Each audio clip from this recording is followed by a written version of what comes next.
Nos acompaña Cristóbal Cano, que mañana será elegido nuevo secretario general de Unión de Pequeños Agricultores, que agrupa a unos cuantos 80.000 productores, ¿no? 80.000 productores. Muchas gracias por estar aquí. Buenas noches. Muchas gracias a vosotros. O sea, mañana secretario general sin sorpresa, ¿no? Si no hay problema, así será. ¿Cómo se ha decidido dar este paso? Bueno, al final, nuestro compañero actual secretario general, Lorenzo Ramos, en el anterior congreso hace 4 años ya anunció que no iba a presentarse a la reelección.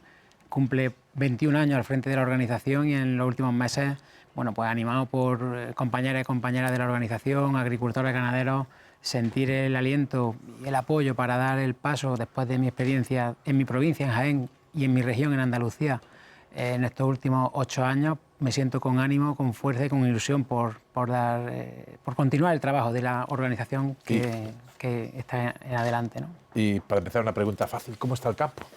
Bueno, el campo, lamentablemente, estamos acostumbrados a tener siempre problemas. Problemas que algunas veces vienen desde dentro del sector, y a esos pues los afrontamos con nuestra fuerza, con nuestra dedicación y con nuestro empeño, y otras veces también somos víctimas de problemas que vienen de fuera del sector, ¿no? Y esos son más complicados de gestionar, ¿no?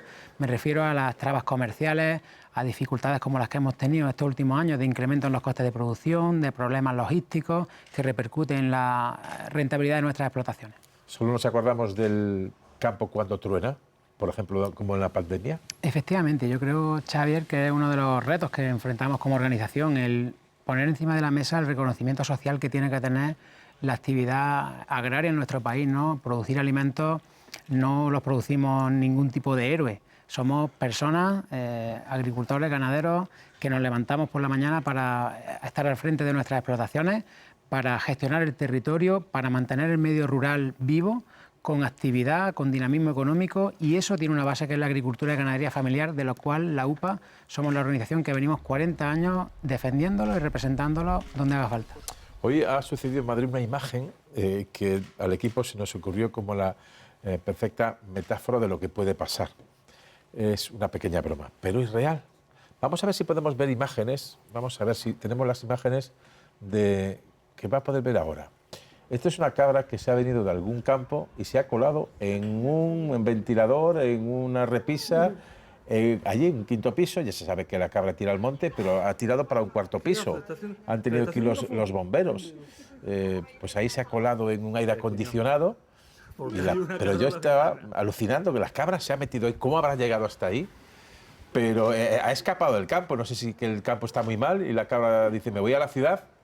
¿O qué ha pasado aquí? Digo, es una broma, pero es real, esto ha pasado, pero puede servir como metáfora de lo que está pasando en nuestro campo, que la gente se está yendo, en este caso las cabras. Bueno, lo que tenemos que trabajar entre todos, dentro del sector, el conjunto de la sociedad y la administración, en que esa metáfora no se dé, ¿no? Que el campo siga con actividad. Y uno de los retos clave es el relevo generacional, que haya jóvenes que estén interesados en dar ese impulso a nuestra actividad, que tengan los servicios públicos que son necesarios también para vivir en el medio rural, infraestructura, educación, sanidad, y tener nuestro medio de vida en nuestros pueblos, porque, como digo, al final todos los días tenemos que comer al menos 3 veces, ¿no?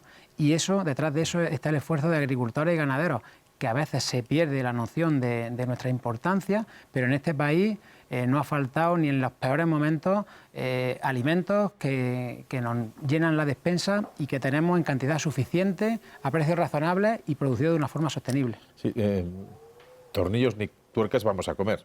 O sea que en algún momento intentemos comer estas cosas que estamos viendo aquí.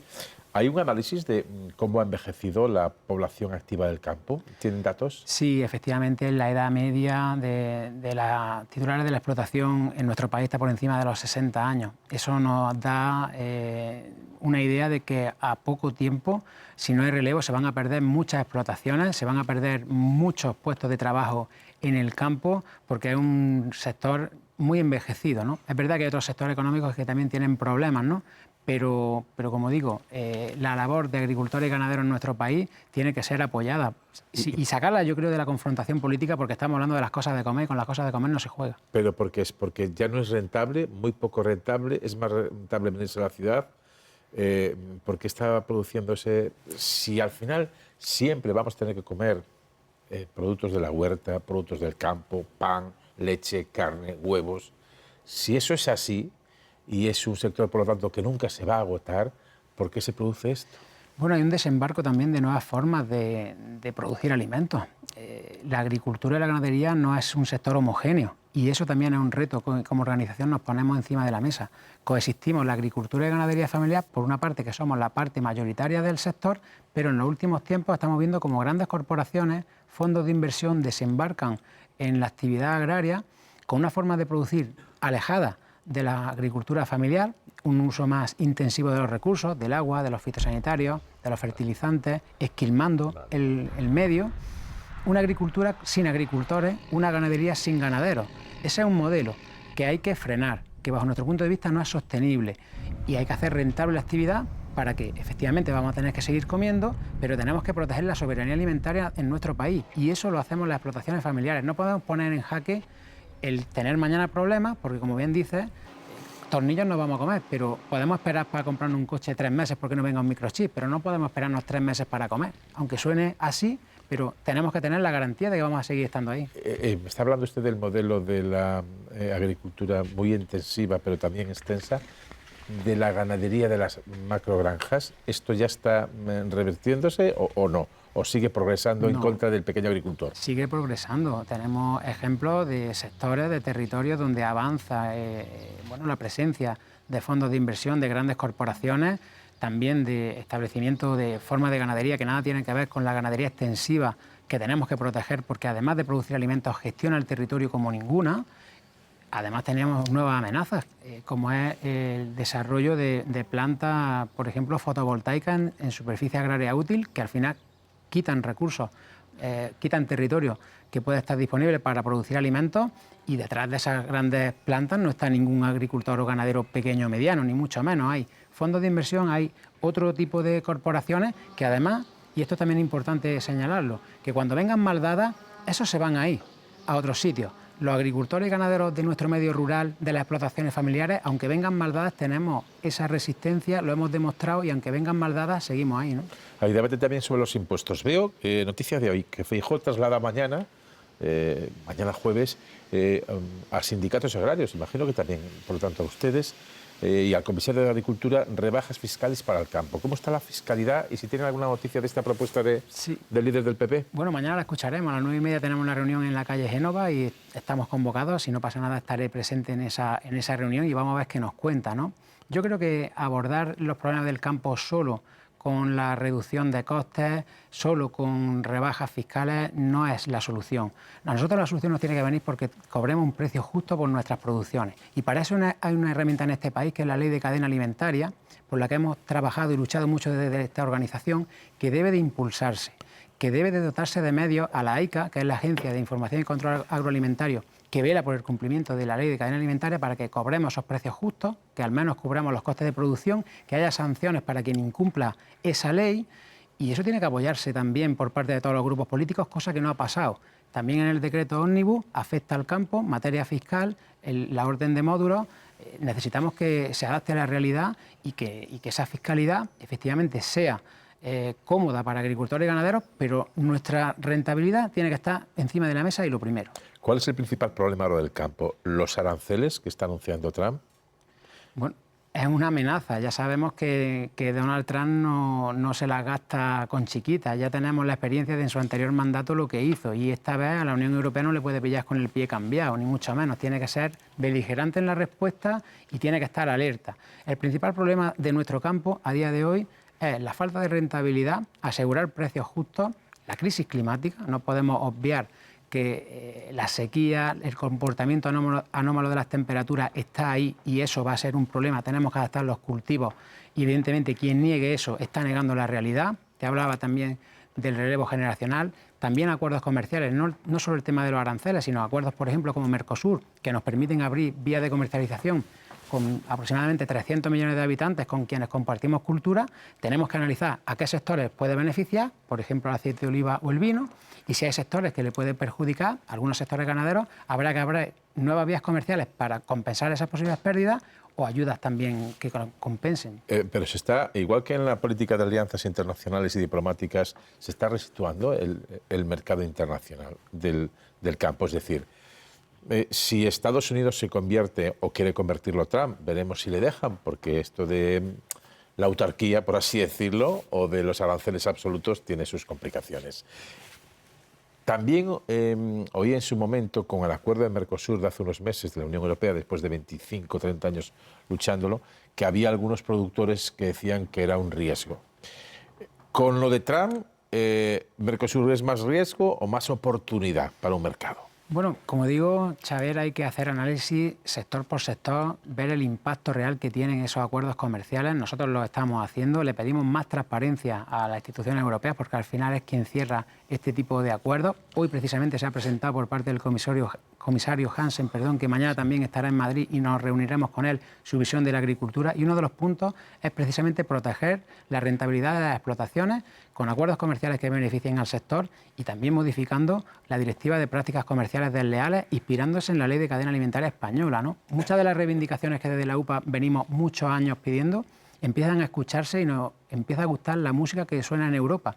Tal vez las movilizaciones del último año, de 2020, han hecho a Europa recapacitar y volver a situar la agricultura y la ganadería en el sitio que le corresponde, que es un sector estratégico clave, y si queremos que Europa sea fuerte, no puede dar la espalda al campo. O sea, Europa tiene que tener su propia despensa, no externalizarla. Bueno, yo creo que es una decisión inteligente el tener satisfechas las necesidades de alimentación de cualquier territorio, de cualquier ámbito, a nivel nacional y también, evidentemente, a nivel europeo. Depender de terceros de la alimentación tiene un riesgo que yo creo que ningún gobernante se puede permitir el lujo de tener, ¿no? Pero igual que exportamos, tendremos que importar. Me refiero que no solo vamos a exportar a Mercosur, también habrá que importar de Mercosur o del norte de África. Esto da lugar a un debate que a veces excita las pasiones. Desde su organización entienden que, aunque haya que limitar algún tipo de los controles en origen, no se pueden poner exactamente las mismas condiciones a Europa que al norte de África o a Sudamérica, o sí. ¿Cómo ven este debate? España es un país netamente exportador. Somos una potencia agroalimentaria en exportación de productos agroalimentarios, y gran parte del balance positivo que tenemos en exportaciones viene dado del sector agrario. Evidentemente, detrás de esto hay mucha demagogia. Nosotros lo que necesitamos son herramientas para producir, que no haya, bueno, pues, limitaciones desde el punto de vista de productos fitosanitarios que nosotros no podemos utilizar, porque está demostrado que es malo para la salud de las personas. No se limita o se prohíbe el uso de un producto porque sí, o por lo menos así debería ser, ¿no? Que no haya detrás otros intereses. Si algo es malo en España, es malo en Marruecos o en Brasil, no tiene debate. Si hay detrás intereses en que a nosotros nos cueste más trabajo producir para que multinacionales importen o importemos productos con algún tipo de problema, yo creo que eso es lo suficientemente serio para que tengamos todos las mismas reglas del juego y jugar con la misma baraja. ¿Pero pueden ser las mismas reglas del juego, o hay que entender que, igual que en un día nosotros exportábamos a Europa con otras reglas del juego, o no exactamente las mismas, otros países en vías de desarrollo tengan que tener, a lo mejor no el 100% de nuestras reglas del juego, pero sí a lo mejor un 85 o un 80%. Es decir, ser un poco flexible para entender que aquí hay unas normas que cumplir, que estamos en un mercado integrado, que es el europeo, que tenemos que exigir exactamente el mismo control de calidad para consumir sus productos, pero que a lo mejor los baremos no tienen que ser exactamente al 100%, ¿o sí? Yo creo que cuando hablamos de seguridad alimentaria tenemos que ser estrictos. No se puede abrir la puerta a que tengamos algún tipo de problema. Evidentemente, estamos hablando de la salud de las personas. Los alimentos van para los animales o para los ciudadanos, en este caso, y eso tiene repercusiones en nuestro cuerpo. Hablar de flexibilizar determinadas prácticas o no, creo que es un error. Nosotros tenemos que seguir trabajando con las herramientas que científicamente estén probadas y avaladas, que no hay ningún tipo de problema. Ningún agricultor, ningún ganadero hace un tratamiento porque sí, nos cuesta el dinero comprar los fertilizantes, los fitosanitarios, los antibióticos para la ganadería, ¿no? Y eso es un coste. Lo aplicamos cuando es estrictamente necesario, cuando nos lo aconseja un técnico, o incluso algunos tienen que tener el propio certificado para poder hacerlo, ¿no? Tenemos que trabajar, evidentemente, en la diferenciación de nuestros productos, en crear valor, no solo volumen, sino también crear valor desde el punto de vista de que el consumidor sea consciente de que de lo que está comprando, además tiene una repercusión positiva en el territorio, es decir, gestionamos nuestro medio. La agricultura y la ganadería forma parte del paisaje. Nosotros formamos parte de ese medio rural que, además de producir alimentos genera externalidades positivas. Frenamos el cambio climático, aumentamos la biodiversidad, gestionamos el territorio, paramos los incendios, somos sumidero neto de CO2, por ejemplo, en un cultivo como el olivar.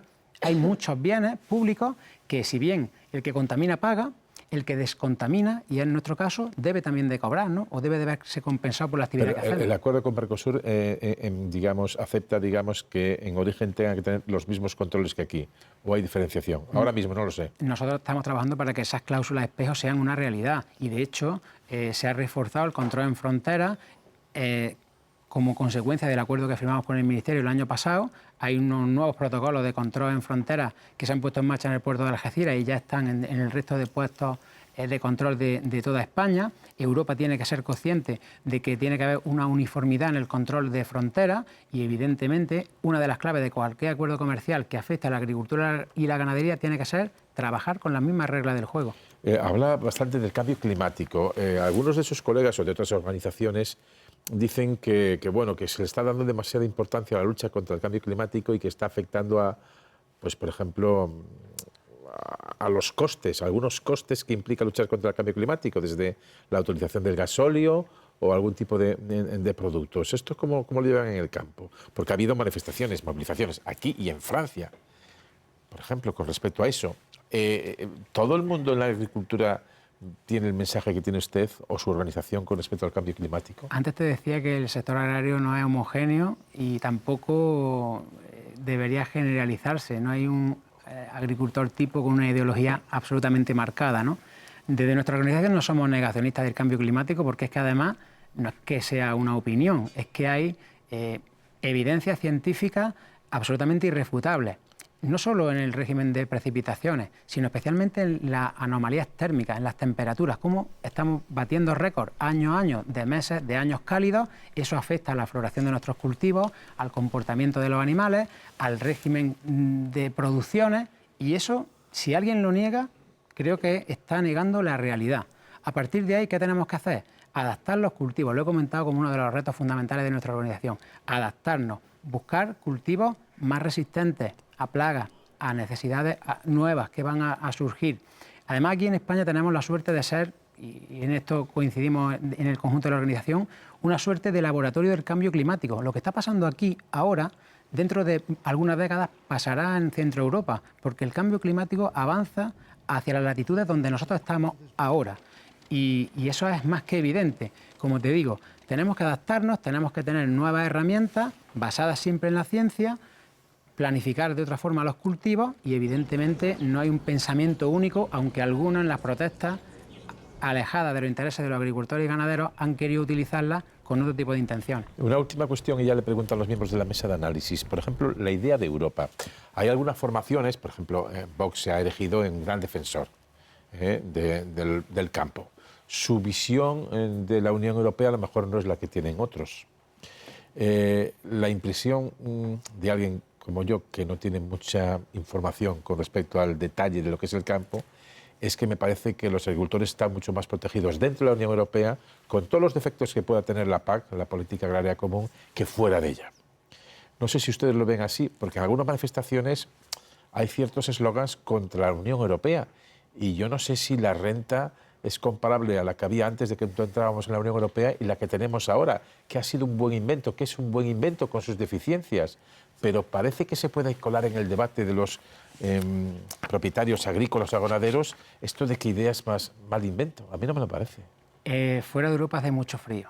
Nosotros somos una organización profundamente europeísta. Creemos en Europa, en una Europa fuerte, pero que tenga en el centro de sus políticas el sector agrario. El origen de la Unión Europea precisamente era garantizar el suministro de alimentos. La PAC era la principal política allá por los años 60, cuando se creó la Unión Europea. Poco a poco ha ido perdiendo peso, tanto presupuestario como tal vez del debate político. Y eso es lo que pretendemos o lo que esperamos que revierta en esta nueva legislatura que está recién estrenada, ¿no? La importancia de la agricultura tiene que ser eje capital para la Unión Europea. Es verdad que hay nuevas necesidades en materia de defensa, en materia de inmigración, en materia de fronteras, etcétera. Pero la agricultura, si Europa quiere ser más fuerte, tiene que ir de la mano de la agricultura y la ganadería. No puede ser de otra manera.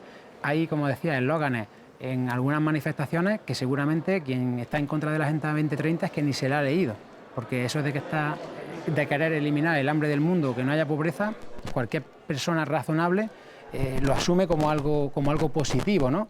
Y me hablaba de fuerzas políticas que se erigen como defensores del campo. Te comentaba antes que si se quiere proteger la rentabilidad de los agricultores y ganaderos, la ley de cadena alimentaria es fundamental porque nos asegura precios justos, y esta formación política ha votado en contra en el Congreso de los Diputados, con lo cual, bueno, hay que erigirse como defensor y actuar en consecuencia. Abrimos el turno de preguntas de los miembros de la mesa de análisis. Lucía Méndez, que además es tierra de agricultores de Zamora. Hombre, claro, ahí está. Mucha suerte, señor Cano. Hay muchos millones de españoles que venimos de ahí, del campo, y que además creemos que el campo está siendo muy maltratado y que hay muy poca conciencia de lo que es.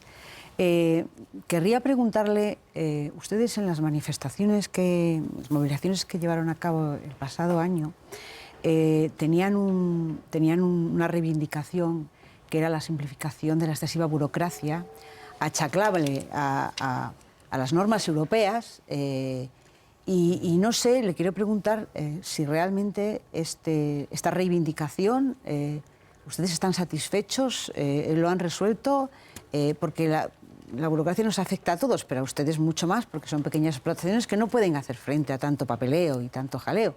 No sé si eso ha mejorado o seguimos reivindicando lo mismo. Hoy es más fácil trabajar en el campo que lo era hace un año, porque tenemos menos carga burocrática fruto de, como te digo, el acuerdo después de la movilización, la negociación y el acuerdo que firmamos la UPA con el Ministerio, que fue incluso por delante a lo que autorizaba Europa. Digamos que el Ministerio se tiró a la piscina sin saber si Europa le iba a autorizar esa reducción burocrática, por ejemplo, en el cuaderno digital, que no era obligatorio y pasa a ser voluntario e incentivado para quien lo ponga en marcha. Los ecoregímenes, es decir, la rotación de cultivos, barbechos, porcentajes de tierra que tenemos que no cultivar, ha cambiado. El tema de las cubiertas vegetales se ha flexibilizado. Las fotos georreferenciadas, que teníamos que tener un seguimiento, prácticamente ser los propios inspectores de nuestras explotaciones, han desaparecido. Con lo cual hay menos carga burocrática. ¿Que hay que avanzar en simplificación? Sí, pero haciendo las cosas bien. Somos los principales interesados y responsables de que nuestras explotaciones funcionen bien. No queremos una falsa libertad para hacer cada uno lo que quiera, ni mucho menos. Estamos a la altura de lo que nos exige la sociedad, porque si queremos recibir fondos de la PAC, son fondos que vienen, son fondos públicos, y tenemos que responder con nuestra actividad, evidentemente, y así lo hemos hecho y vamos a seguir haciéndolo, pero con herramientas lógicas y con normas razonables. O sea, que ha ido bien eso. En ese sentido ha ido bien, alegro, y no es solo que lo digamos nosotros, sino porque el conjunto de organizaciones, las que firmamos el acuerdo y las que no lo han criticado. Juan. Bueno, yo vengo de las huertas también. A mí me gustaría que usted prolongara lo que dijo al principio de su conversación con Xavi acerca de la educación, lo importante que es la educación en el campo. ¿Cómo se orquesta ese lugar común que siempre se dice la educación, pero luego a lo mejor no hay tanta escuela, no hay tantas posibilidades, etcétera? ¿Cómo viven ustedes? ¿Cómo vive el campo? Su relación con la escuela. Bueno, yo creo que en este país, desde que entramos en democracia, ha cambiado mucho para bien la situación del medio rural. Yo recuerdo familiares, mis abuelos, que aprendieron a leer porque iban maestros enseñando a los cortijos y tenían que dejar la piara de pavo y ponerse a leer y ser no analfabetos, pero casi, ¿no? Leer y escribir, y con eso ya tenían las necesidades cubiertas en materia de educación hace no tanto tiempo, hace 60, 70 años. Hoy en día, afortunadamente, tenemos escuelas en el medio rural, pero necesitamos políticas que las potencien y que no las debiliten. En educación es fundamental, pero no nos olvidemos de la sanidad, de la infraestructura, de poder vivir en el campo, de las nuevas tecnologías. Si queremos utilizar nuestro teléfono móvil para poder regar en el campo o para abrir o cerrar nuestras explotaciones, pues tenemos que tener cobertura banda ancha 5G al mismo nivel que lo puedan tener en las ciudades, ¿no? Si queremos que el medio rural sea vivo y haya gente, tenemos que tener al menos las mismas posibilidades que lo puedan tener en el medio urbano. Muchas gracias. Javier. Sí, yo quería preguntarle por un asunto que yo sé que preocupa mucho a los ganaderos, sobre todo en determinadas zonas de España, que es el lobo. que aquí en Madrid nos puede parecer una cosa un poco fantasmagórica, pero que es un problema real en muchas zonas de España. Quería preguntarle... de Zamora, por ejemplo. Sí.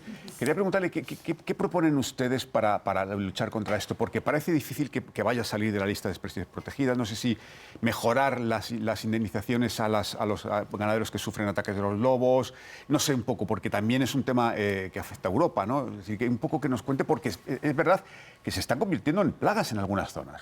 Bueno, lo primero que hay que hacer es cuantificar el problema y hacer un censo riguroso, científico para Toca hacerlo ahora, además. Toca hacerlo y una vez tengamos esos resultados, analizar las medidas correctoras. Al final se trata de proteger nuestro ganado, nuestras explotaciones fundamentalmente extensivas, y frente a esos ataques evidentemente tiene que haber indemnizaciones y, ¿por qué no?, un control de esa especie que genera daño. La fauna silvestre está cambiando los hábitos. Hemos visto el ejemplo de la cabra en el balcón, ¿no? Pero es verdad que los ciervos, los corzos, cada vez más, los jabalíes, se acercan al medio urbano porque cambia el comportamiento cuando tienen dificultades para alimentarse. Estos años, o zonas que aún están en sequía, pues tienen que acercarse a comer.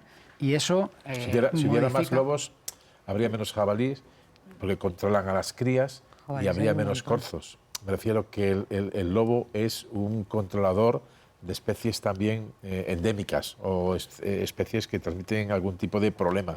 Pero digo, yo es que soy bastante defensor del lobo, pero entiendo perfectamente, el que vive en la zona lo verá, pero es un indicador de calidad, igual que los osos también provocan problemas ahora, pero son indicadores de calidad, son marcadores de calidad. Igual los ganaderos no están muy de acuerdo contigo. Sí, ya, pero es que yo no hablo para que la gente esté de acuerdo conmigo, sino digo lo que pienso es yo. Un fenómeno que y en Galicia es un animal totémico, o sea, que forma parte de nuestro hábitat natural. En España en general. Perdona, pero te he interrumpido. No, ya he visto que te ha gustado lo del lobo. No, era eso. Buenas noches. Yo quería preguntarle sobre la eficacia y el cumplimiento de la ley de la cadena alimentaria, porque es verdad que cuando se aprobó se presentó como la panacea para solucionar uno de los principales problemas que tenía la agricultura, que era el cobro del precio justo, pero he estado revisando las sanciones y las sanciones son irrisorias. Y le he escuchado a alguno de ustedes que muchas veces a las distribuidoras les compensa hacer frente a la sanción e incumplir la norma. Por lo tanto, no sé, he visto que, por ejemplo, en febrero se sancionaron a 30 empresas, en julio del año pasado a 20, pero uno revisa las sanciones impuestas y efectivamente compensa el pago de esa sanción, que a veces no supera ni los 2.000 euros, y seguir incumpliendo la normativa. ¿Ha sido realmente un instrumento eficaz para solucionar ese problema? Es un instrumento que tiene que actualizarse y le tenemos que hacer un seguimiento para que sea útil. Es verdad que ha introducido mejoras que son evidentes, por ejemplo, el plazo de pago en productos perecederos, en los contratos que estén registrados. Hace falta un observatorio de costes que sirvan como referencia, de costes de producción, que sirvan como referencia para las producciones y a partir de ahí establecer esos precios justos. Pero evidentemente estoy de acuerdo contigo cuando hay empresas, grandes distribuidoras, que les sale a cuenta incumplir la ley de la cadena alimentaria. ¿Cuál es la solución? Evidentemente, elevar el rango legal de la AICA, de la Agencia de Información y Control Agroalimentario, que en la propuesta que hay ahora mismo en debate es que pase al mismo nivel que la agencia tributaria, a nivel de agencia estatal, se le dotaría de más medios humanos, económicos, y también incrementarían las sanciones. Yo creo, y pongo un ejemplo, cualquiera de nosotros cuando recibimos una carta de Hacienda certificada, lo primero es que no son buenas noticias, ¿verdad? No es una felicitación. No es una felicitación. Bueno, pues si la AICA tiene ese nivel administrativo, cualquier empresa que incumpla la ley de la cadena alimentaria y tenga una notificación, seguro que se lo toma más en serio que lo hace hoy. Y si vienen de tráfico, tampoco suelen ser felicitaciones por Navidad. Una curiosidad, ¿va a haber movilizaciones en el campo? Porque en los últimos años, cuando llegaba la época de marzo, siempre había movilizaciones, a raíz de las que empezaron en Francia. ¿Está el campo caliente? Bueno, yo creo que cuando hay problemas los canalizamos primero en la reivindicación, llegado el caso, si no hay respuesta, a la movilización, la negociación y el acuerdo. Otra cosa es que haya determinados intereses que quieran generar confrontación sin ningún tipo de objetivo, más allá que la crispación. Nosotros somos serios, nosotros planificamos las acciones cuando vemos la necesidad. Evidentemente hay que estar siempre atentos, pero a corto plazo, bueno, hace pocos días hubo alguna convocatoria que no tuvo el éxito que algunos hubieran deseado, ¿no? Por último, también una curiosidad. ¿Usted a qué se dedicaba en el campo cuando empezó? Me dedicaba y me dedico. Tengo una explotación de olivar en Alcalá Real, en Jaén, la llevo con mi familia y ahí estamos. Bueno, pues que haya aceite para todos durante mucho tiempo. Cristóbal Cano, dentro de unas horas ya, secretario general de Unión de Pequeños Agricultores, muchísimas gracias por estar aquí, muchísima suerte y que le vaya bien siempre al campo, que nos irá bien a todos. Muchas gracias y buenas noches. Buenas noches. Buenas noches.